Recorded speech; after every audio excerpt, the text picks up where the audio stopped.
July 4th, 1776. We all know the legend. A group of ragtag rebels defies the most powerful king on earth to birth the world's first modern democracy. It is a story of liberty, equality, and the rejection of royal bloodlines. But history is often a thin thread, and that thread nearly snapped before the ink on the peace treaty was even dry. What if the American Revolution hadn't ended with a president, but with a new king? What if the man who fought for liberty was offered a crown, and for one pivotal, silent moment, he actually considered taking it? Today, George Washington is celebrated as the father of his country, the ultimate Cincinnatus who walked away from absolute power. But in the fragile years following the war, the United States was a disaster. It was a collection of 13 bickering states drowning in debt, plagued by riots, and paralyzed by a Congress that couldn't even pay its own soldiers. To many observers at the time, democracy wasn't an inspiration. It was a failed experiment. By the end of this story, you'll see just how close we came to a kingdom of America, how the secret plot to crown Washington unfolded, and the haunting reality of what a royal American dynasty would look like in the modern world. The year is 1783, and the atmosphere in the Newburgh, New York military camp is thick with mutiny. The war is effectively won, but the Continental Army is starving and penniless. These men had bled for years, yet the government they fought for was bankrupt. Frustration turned into a dark realization. Perhaps a republic was simply too weak to survive. The soldiers believed they needed a strong man to bring order to the chaos. They didn't want a debating society. They wanted a leader who could command. This wasn't just a small gripe among the ranks. This was a powder keg that threatened to blow the new nation apart before it could even stand. In May of 1782, Colonel Nicola, a respected officer, decided to act on this sentiment. He sent a letter to George Washington that would become one of the most dangerous documents in American history. Nicola argued that republics were inherently unstable, and that America should transition into a monarchy to ensure its survival. He didn't just suggest a king in theory. He explicitly told Washington that the title of king should be his. Imagine the weight of that letter. Washington had spent 8 grueling years fighting against the tyranny of King George III. Now his own most loyal officers were asking him to become the very thing he had sought to destroy. Washington's response was a masterpiece of integrity. He was stunned and appalled, replying with a blistering rejection that called the idea abhorrent. But history turns on a dime. What if that letter had arrived on a different day? What if Washington, tired of the constant infighting and the perceived incompetence of Congress, had looked at his suffering men and decided that a crown was the only way to save them from themselves? Let's step into that alternate reality. The year is 1785. In this timeline, George Washington accepts the offer. In a lavish, gilded ceremony in Philadelphia, he is crowned King George I of the United States. The consequences are immediate and profound. The Constitutional Convention of 1787 never happens. There is no "we the people."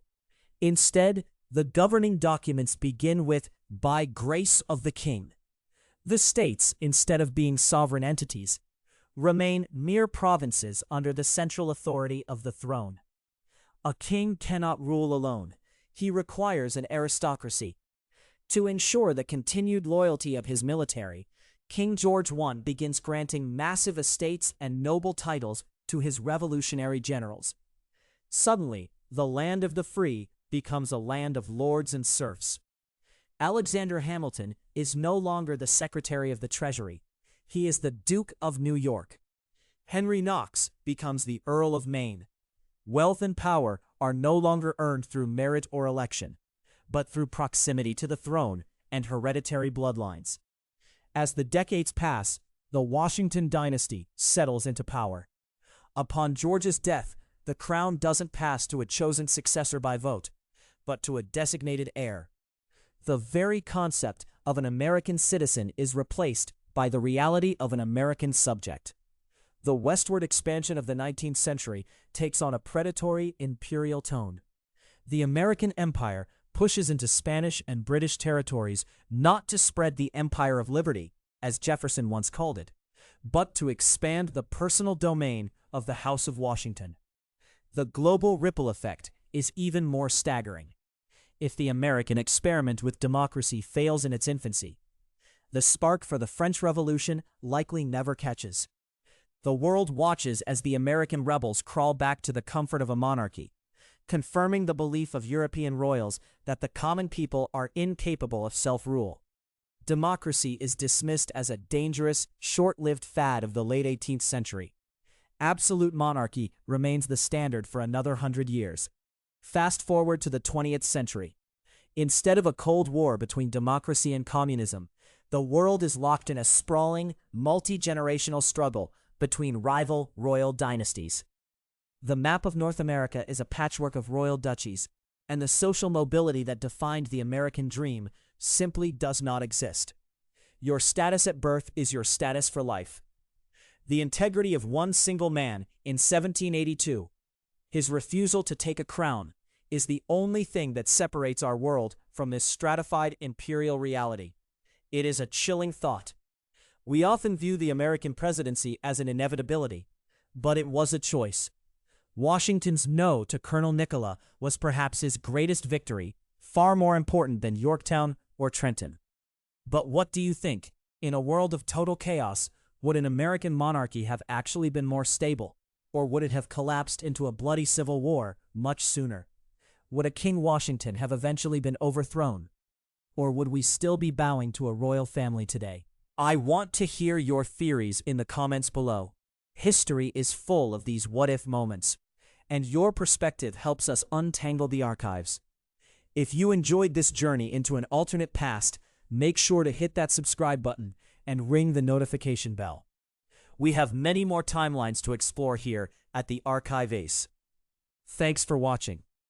Next time we're traveling even further back to a moment that could have changed the trajectory of human knowledge forever. We're asking, what if the Library of Alexandria had never burned? Imagine where our technology would be today if 2,000 years of wisdom hadn't been lost to the flames. You won't want to miss that one. We'll see you in the next timeline.